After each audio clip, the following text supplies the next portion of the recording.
ராம் ராம். வாழ்க வளமுடன். Voice of காஞ்சி நேயர் அனைவருக்கும் இனிய மாலை வணக்கம். இன்னைக்கு ஸ்ரீ பெரியவா அனுபவத்தில் 1934 ஜூன் மாதம் 5ஆம் தேதி 18ஆம் தேதி ஒரு காசி யாத்திரை. அப்போது ஸ்ரீ பெரியவா நாகபுரியில் தங்கியிருந்தா. என் தோப்பனாருக்கோ நாகபுரியில் போஸ்டல் ஆடிட்டிங், அதில் ஆஃபீஸில் வேலை. அந்த காலத்து மனுஷரோல்யோ தமிழ்நாட்டில் அந்தன வகுப்பு சம்பிரதாயப்படி சிக்க பஜனை, நாம சங்கீர்த்தனம், உஞ்ச விருத்தி, ராதா கல்யாணம் எல்லாம் முறைப்படி நடத்தின்னு இருப்பா. அப்பாவோ தரிசனத்துக்கு போகிறா. திருச்சி மண்ணச்சநல்லூர் பேர் ராமநாதன் அப்படின்னு அவர் தன்னை அறிமுகப்படுத்திக்கிறார். பெரியவா ஒரே சிரிப்பு. என் தோப்பனாரை பார்க்குறா. நீ எந்த கட்சி? கூப்பிடுற கட்சியா கூப்பிடாத கட்சியா? அப்பாவுக்கு அதிர்ச்சி. தமிழ்நாட்டில் ஏதோ ஒரு கிராமத்தில் அந்தனர் தெருவில் நிலவி வரம் ஒரு நுட்பமான மரபு அது. அது எப்படி பெரியவாளுக்கு தெரிஞ்சுது? நினைவு வச்சுண்டு சரியான பேர் அந்த இக்கட்டான சூழ்நிலையில் போட்டு உடைக்கிறாளே. மண்ணச்சநல்லூரில் ஸ்ரீமடம்னு ஒன்று இருக்குது. அனைவருக்கும் பொதுவான ஒரு இடம். தினந்தோறும் பஜனை, நாம சங்கீர்த்தனம் எல்லாம் நடைபெறும். பஜனைன்னா பிரசாதம் முக்கியம் இல்லையா? தினமும் ஒவ்வொரு வீட்டாரும் மண்டகப்படி. சிலர் தங்களோட மண்டகப்படி நாளைக்கு தங்கள் வீட்டில் பிரசாதத்தை தயாரிச்சுன்னு வந்து விநியோகம் செய்வா. அந்த மாதிரி நாளில் அவெல்லாம் வீட்டுக்கு வீடு போய் இன்னைக்கு எங்காத்து மண்டகப்படி நீங்கள் குடும்பத்தோடு வந்து பிரசாதம் வாங்கிக்கணும் அப்படின்னு அழைப்பாலாம். குங்குமம் எடுத்துட்டு போய். இவா கூப்பிடுற கட்சி.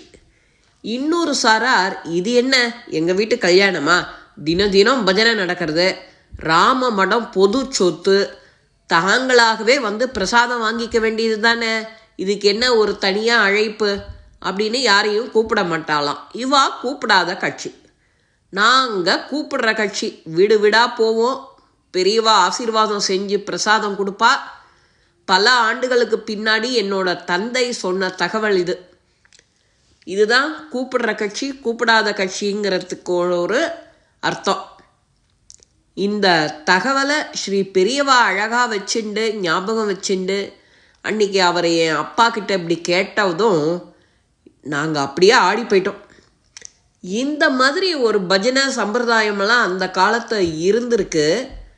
இப்போது அதெல்லாம் கொஞ்சம் கொஞ்சமாக போயின்னு இருக்கு. யாரோ ஒருத்தர் 2 பேர் எடுத்து அதை நடத்தி சீரும் சிறப்புமா இன்னி வரைக்கும் செஞ்சுட்டு வரா. சில பேர்கிட்ட உதவி கேட்பா. உதவி கேட்டு தான் செய்கிறா. ஆனால் எல்லா நாளும் எல்லார் வீடும் ஏற்றுக்கிறது இல்லை, ஒருத்தரே செய்வா. இந்த மாதிரி இப்போ பண்ணிட்டு இருக்கு அந்தந்த ஊர்லேயும்.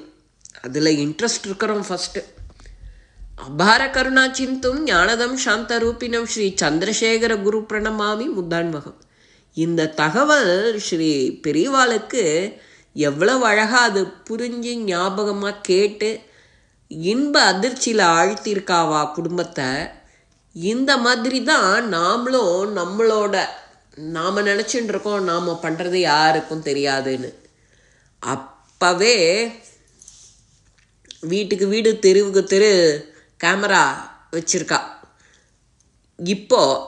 அப்போ பகவான்கிற கேமரா கண்ணு நம்மளை எப்போதும் தொலைநோக்கு பார்வையோடு பார்த்துட்டே இருக்கா. யார் யாருக்கு என்னென்ன தப்பு, என்ன மாதிரி பலன் கொடுக்கலாம், எது காத்துட்டுருக்கு அப்படிங்கிற லிஸ்ட்டு அவாக்கிட்ட இருக்கு. நாம் அதை நினைவு வச்சுக்கிட்டான்னு நாம் நம்ம வேலையை ஒழுங்காக செஞ்சோன்னா நமக்கு எப்போவும் திருப்தி, ஆனந்தம், சந்தோஷம். என்ன நான் சொல்கிறது, நம்ம எங்கேயோ நம்மளால் ஒருத்தர் கண்காணிக்கப்பட்டுருக்கா. இப்போ நம்ம மொபைலை கண்காணிக்கிறது கூகுள். அவனுக்கு தெரியும் நம்மளோட விருப்பு வெறுப்பு, தனிப்பட்ட ஆசா பாசம் எல்லாத்தையும் கண்காணிச்சுட்டு வரான். ஜாகிரதையாக இருங்கோ.